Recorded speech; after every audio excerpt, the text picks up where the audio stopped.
Nestled in the heart of a picturesque suburban Atlanta neighborhood, the Carter family lived what seemed like the perfect life. The streets were lined with manicured lawns and friendly neighbors who prided themselves on their close-knit community and shared faith. At the center of this spiritual haven stood Pastor James Carter, a man admired and respected by all who knew him. Pastor James, 45 years old, was a charismatic leader of the town's largest church. His deep, booming voice resonated with conviction as he delivered passionate sermons about faith, family loyalty, and the sanctity of marriage. Every Sunday, the church pews were packed with devoted members, many drawn as much by James' eloquence as by his unwavering commitment to living the virtues he preached. He was the embodiment of a strong spiritual guide, a man who seemed to have it all: a thriving church, a loving wife, and 4 beautiful children. Beside him was Linda Carter, a woman of grace and elegance. At 38, Linda was the quintessential pastor's wife, always by James's side, exuding warmth and hospitality. She was deeply involved in church activities, coordinating charity events, leading women's Bible studies, and offering a compassionate ear to anyone in need. Her bright smile and calm demeanor made her the perfect complement to her husband's magnetic energy. To the congregation, Linda was not just the pastor's wife, but a pillar of strength and kindness. Then there were the children, 4 lively souls ranging in age from 6 to 15. They were the image of innocence, their laughter echoing through the halls of the church and their bright eyes filled with curiosity and joy. The eldest, Sarah, was a studious teenager who dreamed of one day following in her father's footsteps as a leader in the community. Then came Marcus, an energetic 12-year-old who loved sports and could often be seen helping out with church events. The younger 2, Emma and Caleb, were adored for their playful antics, charming everyone they met. Beyond their immediate family, the Carters had a strong bond with Pastor Elijah Green, a visiting pastor in his early 40s who often collaborated with James. Elijah was a charismatic figure himself, known for his engaging sermons and ability to connect with people of all ages. The 2 pastors shared a brotherly camaraderie, often seen laughing and planning church initiatives together. Elijah's easygoing nature and charm made him a beloved figure within the community. The story begins on a typical Sunday morning, the church brimming with life. Pastor James stood at the pulpit, his voice filled with passion as he spoke of love, loyalty, and the importance of family unity. Linda sat in the front row with their children, her hands neatly folded, her face beaming with pride. The children, dressed in their Sunday best, sat quietly, their innocence a reflection of the virtuous life their parents had built. To the outside world, the Carters were the epitome of a perfect family. But behind the scenes, hidden beneath the smiles and prayers, were secrets that threatened to shatter their carefully constructed image. It started with little things, barely noticeable at first. Linda, once so present and attentive, began to seem distant. Pastor James Carter, ever perceptive and deeply in tune with his family, couldn't ignore the subtle shifts in his wife's behavior. She began taking more frequent trips to the store, often claiming she needed to pick up items for the church or the children. Late at night, when the house was still and quiet, James occasionally caught her speaking in hushed tones on the phone, cutting the calls short whenever he entered the room. At first, James dismissed these thoughts as paranoia. Linda was a dedicated mother, a loving wife, and a trusted partner in faith. However, the gnawing unease grew when a close friend, a longtime member of their congregation, approached him after service one Sunday. "Pastor," the friend began cautiously, "I'm not one to gossip, but there have been whispers. People say they've seen Linda around town with Pastor Elijah more than once. I'm sure it's nothing, but I thought you should know." James forced a smile, outwardly calm, but his mind churned. Elijah? The same Elijah he had trusted like a brother? It couldn't be. Elijah was part of their family, practically an uncle to their children. Still, the seed of doubt had been planted, and James couldn't shake the uneasy feeling that grew with each passing day. That evening, as Linda returned home from yet another errand, James decided to broach the topic carefully. "You've been out and about a lot lately," he said, his tone light but probing. "Everything okay? You seem busier than usual." Linda didn't miss a beat. "Oh, just running errands for the church. There's always something that needs to be done," she replied, her smile warm but fleeting, forcing himself to accept her answer.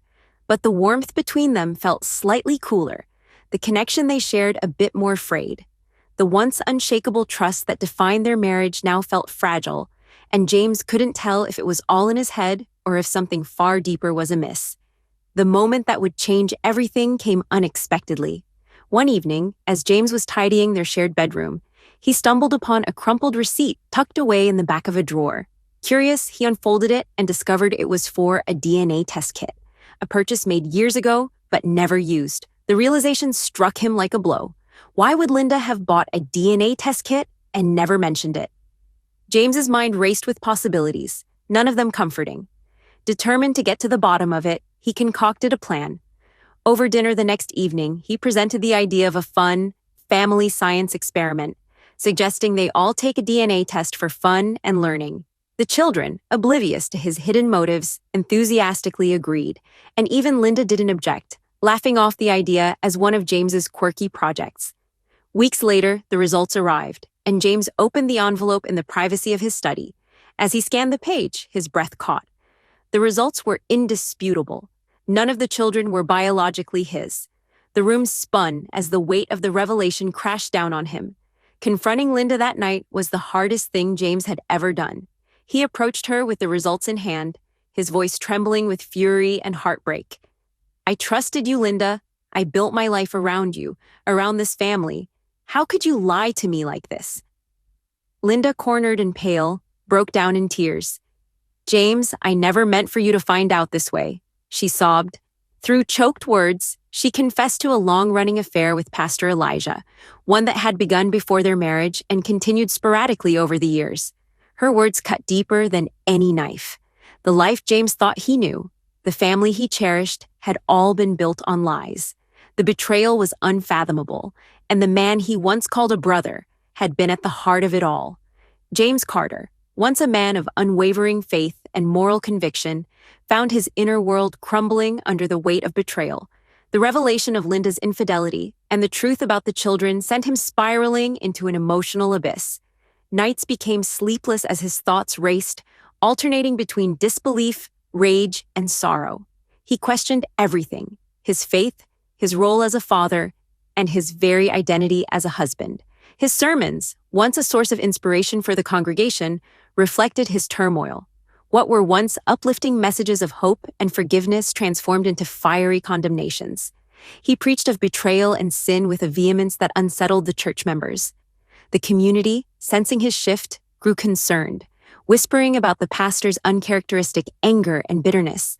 Linda, guilt-ridden and desperate to salvage their life together, tried to reconcile with James.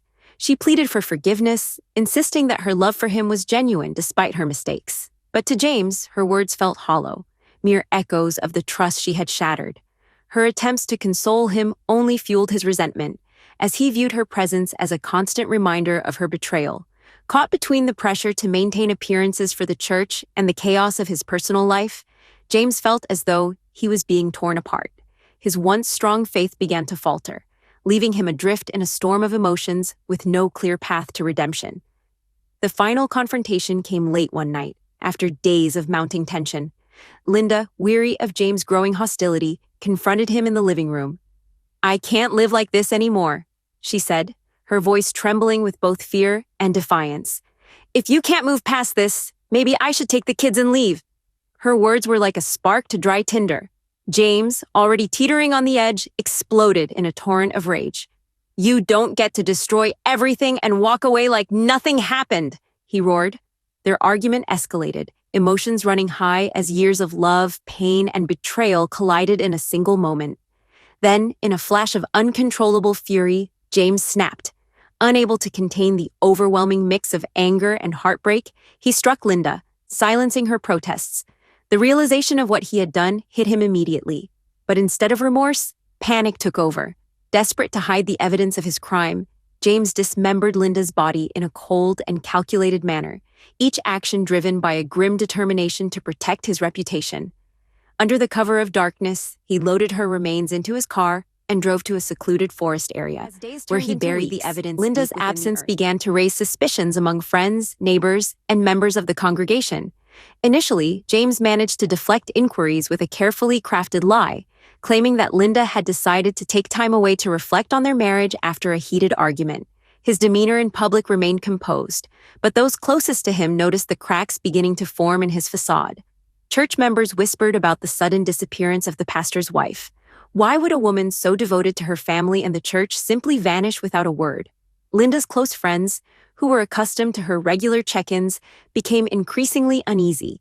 They decided to file a missing person report, citing their inability to reach her and the vague explanations James offered. Unbeknownst to James, fate was already working against him. One early morning, a jogger running through the woods stumbled upon what appeared to be human remains partially buried near a hiking trail. The horrified runner immediately contacted the authorities, who launched a forensic investigation. The remains were soon identified as Linda Carter through dental records, sending shockwaves through the community. News of the discovery spread quickly, turning the once idyllic suburb into a hub of media activity. The congregation, previously unaware of the turmoil within the Carter household, now grappled with disbelief and horror. The discovery of Linda's remains marked the beginning of the end for James. The police, now armed with evidence of foul play, began piecing together the events leading up to Linda's disappearance. Detectives interviewed neighbors, church members, and anyone who might shed light on the couple's relationship. As the investigation deepened, inconsistencies in James's story began to surface. Surveillance footage from a local gas station showed him driving toward the forest late at night, just hours after Linda was last seen. Further scrutiny of the Carter home revealed traces of blood in the living room, hastily cleaned but still detectable with forensic tools. The mounting evidence backed James into a corner. During an intense interrogation session, he finally broke down. Tears streaming down his face, he confessed to killing Linda, describing the confrontation that led to his explosive act of violence. He blamed her betrayal, his shattered trust, and the emotional turmoil for pushing him to the brink. "I loved her," James said, his voice trembling. "I gave her everything, and she destroyed me." His confession sent shockwaves through the community. The man who had preached love, forgiveness, and moral integrity now stood exposed as a murderer. The congregation, once united by faith, was left grappling with the devastating truth of their pastor's crime.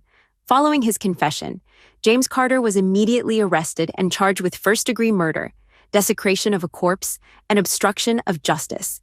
His once commanding presence as a community leader and spiritual guide, now reduced to the image of a disgraced man in an orange jumpsuit. As the case unfolded, details of the violent confrontation and its aftermath painted a chilling picture of a man unraveling under the weight of betrayal and emotional devastation. The trial became a media spectacle, drawing national attention due to the shocking nature of the crime and James's former position as a pastor. The prosecution laid out the premeditated steps James took to conceal his crime, emphasizing his calm demeanor in the days following Linda's death. In contrast, James's defense argued that the murder was a crime of passion, committed in a moment of emotional breakdown caused by Linda's infidelity. The jury, however, was unconvinced by his plea for leniency. James was convicted and sentenced to life in prison without the possibility of parole. His conviction marked the final collapse of his public persona, leaving a once thriving church abandoned by its congregation, its pulpit a haunting reminder of misplaced faith. The 4 children, now orphans in every sense of the word, were placed into foster care. Despite their young ages, they were old enough to grasp the enormity of what had happened. Their family had been ripped apart by secrets and violence, and their sense of stability was forever shattered. Pastor Elijah Green, their biological father, became a figure of public scorn. While he expressed a desire to provide for his children, his tarnished reputation and the media frenzy surrounding his role in the scandal left him retreating from public life. Ultimately, he relinquished custody, citing his inability to offer them the stability they needed. The children were placed with a loving foster family far from the community that had become a symbol of their trauma. The once harmonious suburban community of Atlanta was left grappling with the fallout. The scandal sparked heated debates.